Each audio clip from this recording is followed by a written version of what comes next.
Hello student, I'm Mohammad Saqib Asmi, your biology teacher.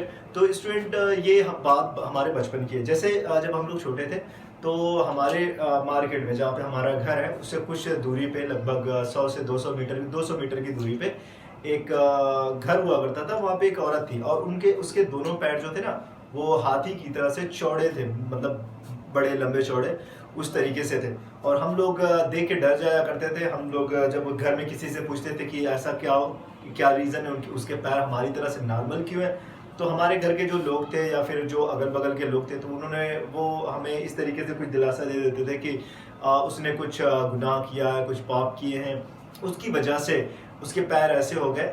और या फिर कभी कहते थे कि उसका एक्सीडेंट हो गया, कभी कोई कुछ कहता था। तो ऐसा में एग्जैक्टली उनको भी सही से पता नहीं था कि वो एक्चुअली है क्या, वो बीमारी है क्या। लेकिन जैसे जैसे बाद में बड़े हुए और जब हम लोग क्लास 11-12 में पहुंचे और इस डिजीज़ के बारे में जब हमने पढ़ा तो तब हमें समझ में आया कि ये एक्चुअली एक वॉर्म से होने वाली डिजीज़ है। वॉर्म, जो राउंड वॉर्म, जिसे हेलमिंथ से होने वाली डिजीज़ है। एक हेलमिंथ से होने वाली डिजीज़ है, मतलब वॉर्म से होने वाली डिजीज़ है। और वो वॉर्म आपकी बुक में लिखा हुआ है निमेटोड, या फिर आप उसे आप वॉर्म कह सकते हैं, राउंड वॉर्म। राउंड वॉर्म से होने वाली डिजीज है। इस डिजीज का नाम, जो उस लेडी को जो डिजीज हुई थी, उस डिजीज का नाम फिलेरियसिस डिजीज, उसका नाम फिलेरियसिस है। एक्चुअली उसमें क्या होता है ना, जो लिम्फेटिक वेसल्स होती है वो स्वेल कर जाती है, ढेर सारा लिम्फ उस टिश्यू में इकट्ठा हो जाता है। और उसकी वजह से होता क्या है कि जो पैर होते हैं खूब बड़े हाथी की तरह से लंबे चौड़े हो जाते हैं। नॉट ओनली लेग्स, सिर्फ पैरों में ही नहीं होता, जो रिप्रोडक्टिव पार्ट्स होते हैं, जैसे मेल में टेस्टिस होता है, वो काफ़ी बड़ा, इतना बड़ा हो जाता है। उसकी वजह से इस बीमारी को एक और नाम दिया गया था, एलिफेंटिएसिस, क्योंकि स्पेशली लोअर लिम्फ पे इनका इफेक्ट पड़ता है, तो इसलिए उसका नाम एलिफेंटिएसिस दिया गया। ये लेक्चर जो मैं बताने जा रहा हूँ ये एलिफेंटिएसिस पे है, या फिर आप इसको फिलेरियसिस कहते हैं, इसके बारे में। तो बहुत ज़्यादा डिटेल तो है नहीं, जितना आपका एनसीईआरटी में मैं उतना बता दूंगा। थोड़ा से कुछ एक दो चीज़ें एक्स्ट्रा आपको जानने को मिल जाएंगी। बट जनरली होता क्या है ना कि एक इसके लिए रिस्पॉन्सिबल जो वॉर्म्स होते हैं उनका नाम है बुकेरिया, बुकेरेरिया बैनक्रॉफ्टी। एक तो हो जाएगा बैनक्रॉफ्टी,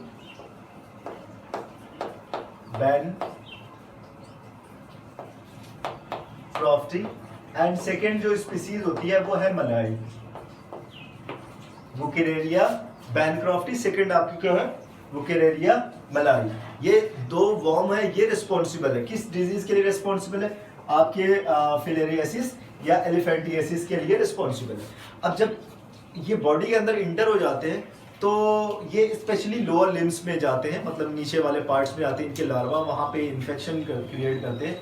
और फिर धीरे धीरे वो वहाँ पे लिम्फ ढेर सारा इकट्ठा हो जाता है और उसकी वजह से पैर एकदम लंबे चौड़े फूल के बड़े हो जाते हैं। अब ये बॉडी के अंदर पहुँचता कैसे? ऑफकोर्स कोई भी चीज़ है, कोई भी डिजीज़ के रिस्पॉन्सिबल जो चीज़ें होती है वो बॉडी के अंदर पहुँचती है, तो कुछ कोई ना कोई वहाँ पे वेक्टर होता है जो उनको कैरी करके हमारी बॉडी के अंदर लेके जाता है। तो यहाँ पे जो वेक्टर का काम कर रहा है वो फीमेल क्यूलेक्स है, फीमेल क्यूलेक्स मॉस्किटो। तो फीमेल क्यूलेक्स मॉस्किटो है, ये रिस्पॉन्सिबल है। किसको कैरी करता है? बुकेरेरिया बैनक्रॉफ्टी या बुकेरेरिया मलाई को ये बॉडी के अंदर कैरी करता है। अब ये फीमेल क्यूलेक्स मॉस्किटो जो है ये आता है, मतलब ये अगर इन्फेक्टेड है, इनके अंदर अगर क्या है, आपके लार्वा है, किसके लार्वा? बुकेरेरिया बैनक्रॉफ्टी और मलाई के लार्वा, दोनों में से किसी के भी हो। बॉडी के अंदर ये क्या करते हैं, इनको इंजेक्ट करते हैं। जब जैसे ये बाइट करते हैं बॉडी के अंदर, किसको छोड़ देते हैं? इन लार्वा को ये ड्रॉप कर देते हैं बॉडी के अंदर। अब वो लार्वा पहले धीरे धीरे डेवलप होता है, फिर एडल्ट स्टेज में जाता है, फिर वापस मतलब फिर जब उनको कोई बाइट करता है तो ये फिर से मॉस्किटो के अंदर जाते हैं और कंप्लीट डेवलप हो जाते हैं। तो इस तरीके से उनका जो डेवलपमेंट का प्रोसेस है एकदम सेम वैसे ही जैसे आपने मलेरिया का पढ़ा हुआ था, ह्यूमन और मॉस्किटो के अंदर दो जगहों पे ये कंप्लीट होता है, सेम वैसे ही ये प्रोसेस इनके अंदर भी देखा जाता है। तो धीरे धीरे ये जाते हैं ब्लड से होते हुए आपके लिम्फ नोड्स में जाते हैं, फिर लिम्फ नोड से रिलीज होके पहले इनका इफेक्ट कहाँ पे पड़ता है, लिम्फ नोड्स में, जहाँ पे ये लार्वल फॉर्म में होते हैं और धीरे धीरे ये माइग्रेट करके कहाँ पे पहुँचते हैं, आपके लिम्फेटिक वेसल्स में पहुँचते हैं। लिम्फेटिक वेसल्स, अब वहां पे इन्फेक्शन होने के बाद जो लिम्फेटिक वेसल से जो लिम्फ होता है और जो स्पेशली जो लोअर लिम्स होते हैं, जैसे आपके लेग्स हो गए, लोअर लिम्स जिसमें आपके लेग आते हैं और टेस्टिस आता है, तो ये वो पार्ट है जहां पे बहुत ज्यादा लिम्फ का सिक्रेशन होने लगता है और धीरे धीरे वो पार्ट क्या करने लगते हैं, स्वेल करने लगते हैं और फूल के एकदम बड़े हो जाते हैं। तो ये तो था कि किस तरीके से ये इफेक्ट डालता है हमारी बॉडी के ऊपर। प्रिवेंशन का मामला ये है कि आपका जो फीमेल क्यूलेक्स होता है, जो मॉस्किटो है, आप उनको कंट्रोल करिए ताकि ये ट्रांसमिट ना करें from one person to another person, ये ट्रांसमिट ना कर पाए। अदरवाइज वो जो वॉर्म्स के लार्वा होते हैं जब वो ट्रांसमिट करते हैं तो ये बीमारी होने के चांसेस बहुत ज़्यादा होते हैं। बट वो ये उतनी कॉमन डिजीज नहीं है जितनी अभी तक हमने बीमारियों को पढ़ा। उनमें सबसे अगर लेस कॉमन में देखा जाए तो आपकी ये फिलेरियासिस आ जाएगा, फिलेरियासिस डिजीज आपकी आ जाएगी। तो इस चीज़ को आप अच्छे से पढ़ें। प्रिवेंशन का मामला ये कि आप वही डीडीटी और दूसरे जो केमिकल्स हैं उनका यूज़ करके आप मॉस्किटो के जो उनका रिप्रोडक्शन होता है और नंबर ऑफ जो मॉस्किटो होते हैं वो तेजी से जो बढ़ते हैं, उनको आप अगर कंट्रोल कर ले तो बीमारियां जो होती है ना, आधी बीमारियां हम वैसे ही खत्म कर देंगे। तो इस चीज़ को आप अच्छे से पढ़ लीजिए और इसके बारे में देख लीजिए, क्योंकि देखो ये बीमारी एक बार बैनक्रॉफ्टी या मलाई जो होते हैं बॉडी के अंदर पहुंच जाते हैं, अचानक से ये डिजीज क्रिएट करते नहीं।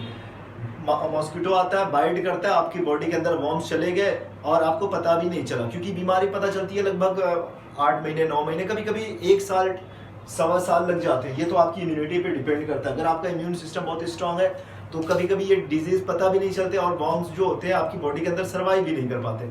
लेकिन अगर थोड़ा बहुत वो आपकी इम्यूनिटी जो होती है वीक पड़ गई या फिर वीक मिल गई तो धीरे धीरे ये वहाँ पे इंक्रीज करेंगे, अपने नंबर्स को बढ़ाएंगे और लास्ट में लगभग 1 साल से 2 साल, 1 साल में लगभग ये 1 ईयर का टाइम लेते हैं। मतलब इनका इंक्यूबेशन जो पीरियड होता है, इंक्यूबेशन पीरियड जो होता है वो लगभग 1 साल का होता है। 1 साल में ये इतने नंबर बना लेते हैं कि वो सिम्टम्स आने लगते हैं और जो सिम्टम्स होते हैं वही आपके सोलिड लिम्स होते हैं, जो रिप्रोडक्टिव पार्ट हो गया, टेस्टिस हो गया, टेस्टिस स्वेल कर जाता है, पैर स्वेल कर जाते हैं। और कोई भी डिजीज है सिंपली आपको बॉडी टेम्परेचर बॉडी बढ़ा ही देती है, तो फीवर और स्वेलिंग जो आपके पार्ट होते हैं वो स्वेल करते हैं। बाकी मेन आपके लोअर लिम्स पे इनका इफेक्ट पड़ता है, बिकॉज जो उनके लोअर लिम्स होते हैं वो उनके फेवरेट प्लेस होते हैं जहाँ पे लिम्फेटिक वेसल्स में ज़्यादा डिस्टर्बेंस नहीं होता।